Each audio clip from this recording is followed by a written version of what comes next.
Hi and welcome to That's Gaming DK. My name is Claus and in this video we're gonna take a closer look at the currently running Kickstarter campaign for Marvel Zombies: A Zombicide Game by CMON. We're down to the last 48 hours of the campaign and it seems like they have now revealed the major core boxes and the expansions, and the only thing we're missing is some single Kickstarter exclusives. So we thought this was about the right time to join the choir and come out with our own Should You Bag It video. So in this video we're going to look at 3 different points. The first one being what content is actually available through the campaign and what are the different pledge levels. Second, what should you actually buy based on your play needs. Third, is it actually worth backing the campaign instead of waiting for this to get to retail? And the last point, what is our recommendation about this campaign and whether or not we think that you should back it? But before we go through the different points and look at the actual campaign page, please like this video and subscribe to the channel. It is highly appreciated.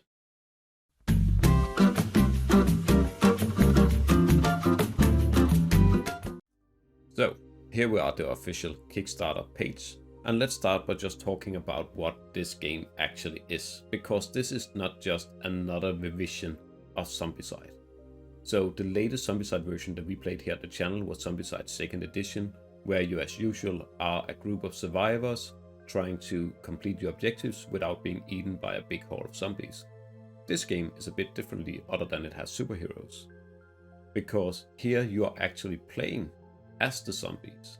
So you're playing a group of known Marvel superheroes gone zombie, and you're trying to accomplish your objectives without being killed by shield soldiers, and you're trying to devour these soldiers and passive bystanders to get special bonuses.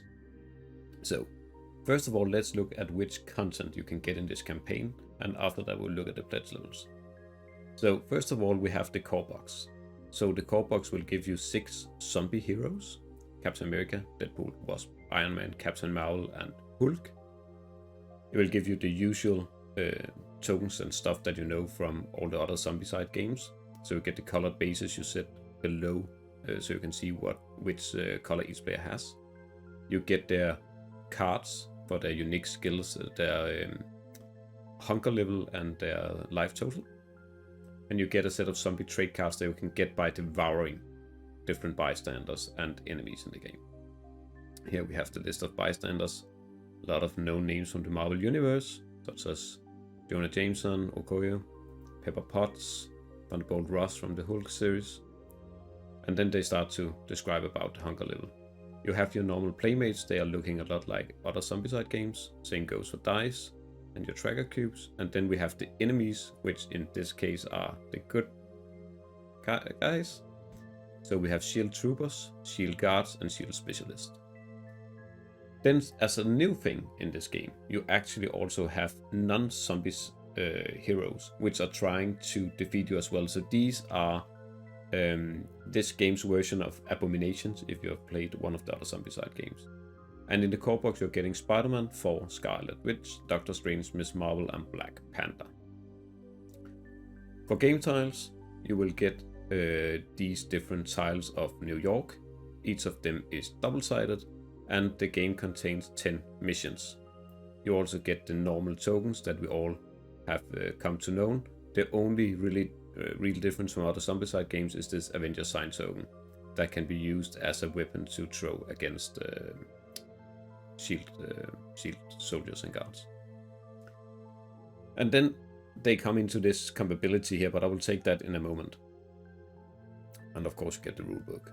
So the first expansion that was revealed is the Marvel Zombies X-Men Resistance, and this turns the tables around, because this comes with the rules for actual playing the non-zombie heroes, and that's why it said that was compatible. So they have made the game so there's a hero mode and a zombie mode, which means that you can use the non-zombie heroes as enemies in one game and as the heroes in the other, and the same with the zombies. And that is what you get in X-Men Resistance, and of course you get some new pieces, some new boards. So let's take a look. So you get Colossus, Rogue, Wolverine, Magneto, Storm, Mystique. You get the same color bases, stuff like that, hero cards. You get heroic traits compared to the zombie traits that we saw before. You get more bystanders that actually have the same effect. The only difference is instead of devouring these as a zombie, you have to rescue the bystanders when you're playing hero mode. You get the boards, the dice, the trackers, everything else. And then you get zombies, and here it's actually multiple man instead of shield. You have Reavers and you have Hellfire Soldiers. And you can see here what they compare to. So this is normally called fatties, and runners and walkers are the same. And then you get some zombie heroes, so you get Iceman, Juggernaut, Cyclops, Dark Phoenix, Psylocke, and Sabretooth, which can then be used in the zombie version of the game as your zombie heroes. And then you get the X-Mansion tiles that allows you to fight out missions in 10 missions in the X-Mansion and the same tokens. And here we see again that this is compatible with the core game. And that is your rulebook. Then the next thing they came up with was actually a Kickstarter, and the first Kickstarter exclusive, which is this Galactus the Devourer, which is the main, conversation piece. This is a giant miniature that they say you can use for this special part of the game. So it's 62 centimeters tall, 45 centimeters in diameter. This is gigantic. It is a piece that you have to have standing on a shelf somewhere and just looking awesome. And it comes with a special play mode where you have to defeat Galactus, and he has his normal minion of Silver Surfer in both a living and a zombie version, and he comes with his own game boards that you can play on. So I'm pretty sure we have some pictures further down. But that is the first couple of expansions and core game that they came up with. So if we look down, we're not interested in all this exclusive at the moment. We're interested in all the other expansions. So let's see. So the next expansion that we have seen during this campaign is Fantastic Four Under Siege. Again, you get 4 zombie heroes, 4 non-zombie heroes, a couple of bystanders, new tiles, and the corresponding cards. But this, compared to the 2 other versions, the X-Men Resistance and the core game, doesn't contain the needed tokens, game boards, etc. to play. So you need one of those boxes. And then you get 4 Kickstarter exclusives. Let's get back to them in a moment. Excuse me. So the next expansion is Hydra Resurrection. Again, 4 zombie heroes, 4 normal heroes. And then you get a couple of new enemy types, so you get shooting enemies, and you get a special arc enemy, just like Galactus. In this set, it is Red Skull. He has his own activation set of cards instead of just moving like normal walkers, runners, or fatties. And again, you get new tiles and the corresponding cards for the heroes. And again, 4 exclusives. Then came the latest addition to this set, and they are not sorted by the date that they actually announced these, but doesn't really matter. Class of the Sinister Six. You get 6 different hero pieces and 6 different non-zombie hero pieces. 2 bystanders, new tiles, the cards needed, and 4 exclusives. Then we have the Guardian of the Galaxy set. It is the same composition as the rest, but this comes with a special Thanos Arch Nemesis that you can fight against, that has his own action deck. Last but not least, the Sentinel Strike set, which is actually only bringing you new figures and not any new tiles or anything like that. So you're getting 3 large or giant size Sentinel miniatures with their own rule sets. All 3 can replay their enemies, and you can actually play one of them as a playable character or support character. And then you get a zombie and non-zombicide version of Professor Xavier as well. Then they have additional add-ons that you can't get in a pledge, as we will see in a moment, but is only for collectors kind of guys if you need that. So here it's just 6 alternative sculpts of already existing heroes that comes in the other expansions.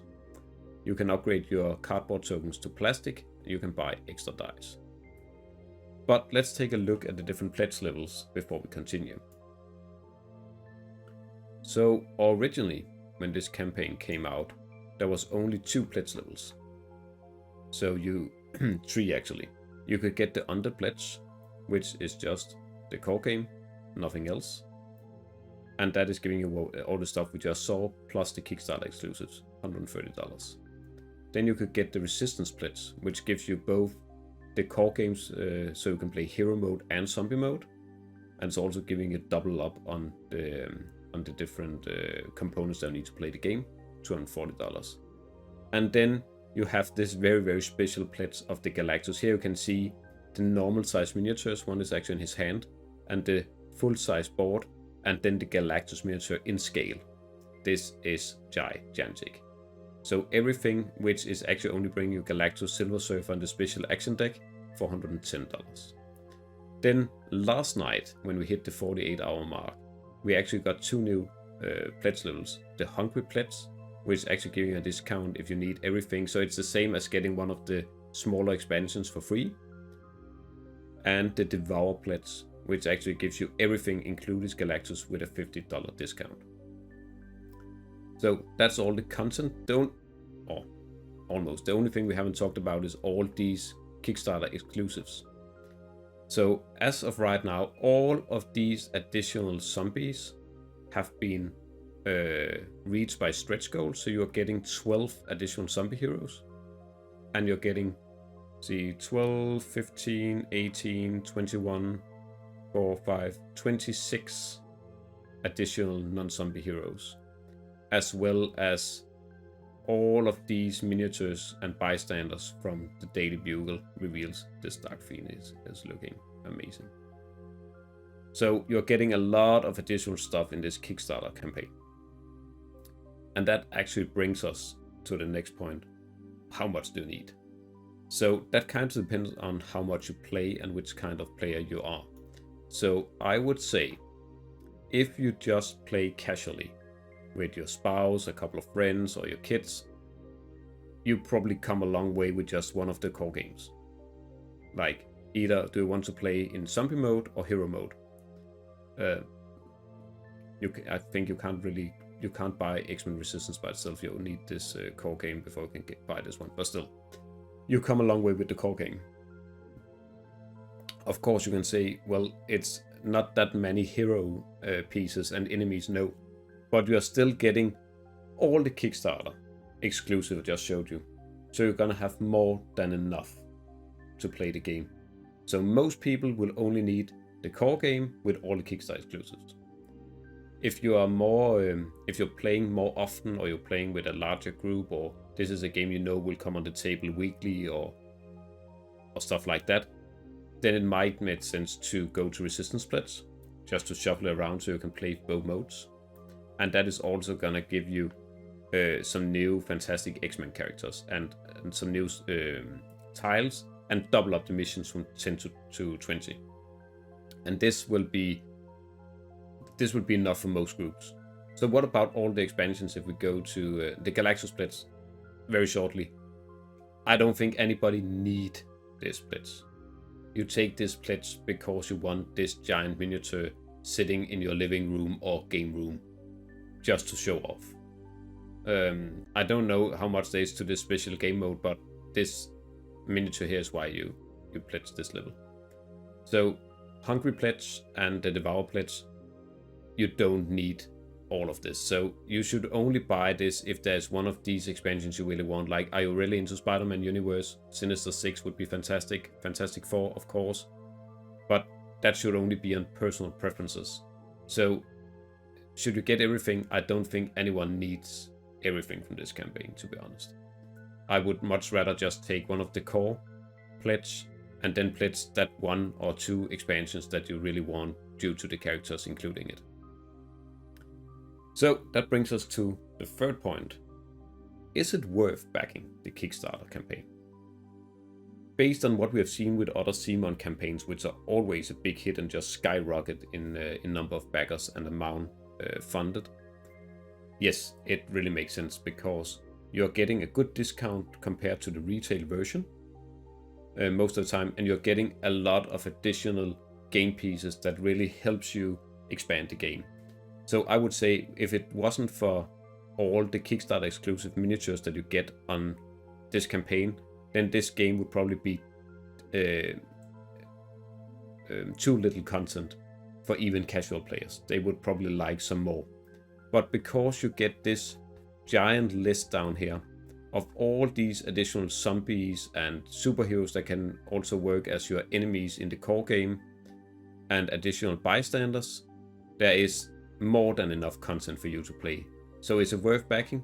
Yes. If you know that this is a game that you want, it is definitely worth backing now instead of waiting for retail. Last and fourth point, or rather fourth and last point, what do we think? We think that this is a fantastic campaign. We have already seen and tried out a lot of the other games that have come through these CMON Kickstarter campaigns. As I said, we have the full set for Zombicide 2nd edition, and we still haven't played like not even 10% of the content, to be honest. So they have really refined the rules, but just like they did with a lot of the other Zombicide games, this is, as I said, not just another Zombicide game in another setting. This allows you to actually turn the tables playing as the zombies, and then you have the whole IP of Marvel combined with these special abilities that is not only, you know, medic, sniper, but it's actually superhero abilities. So if you want to go out and back a Zombicide game or buy a Zombicide game, this might be it. And if you love Marvel, this is definitely the game you want. So our recommendation is, yes, back it on the level you think that you need and you're gonna use and play. And for most people, on the pledge. That's it, with the Kickstarter exclusive. It's a good price point. You're getting a lot of content and you have more than enough to play. Are you more than casual gamer? Resistance pledge, that's it. Maybe a single expansion if there's some figures you need. But our recommendation, yes, you should definitely back Marvel Zombies, but you don't need the all-in pledge. That's all for this video. If you have any comments, please write them in the comments section below, or ask them in our Discord server, where you can also join our general conversation. I will put a link in the description below as well. That's all for today. Thanks for watching.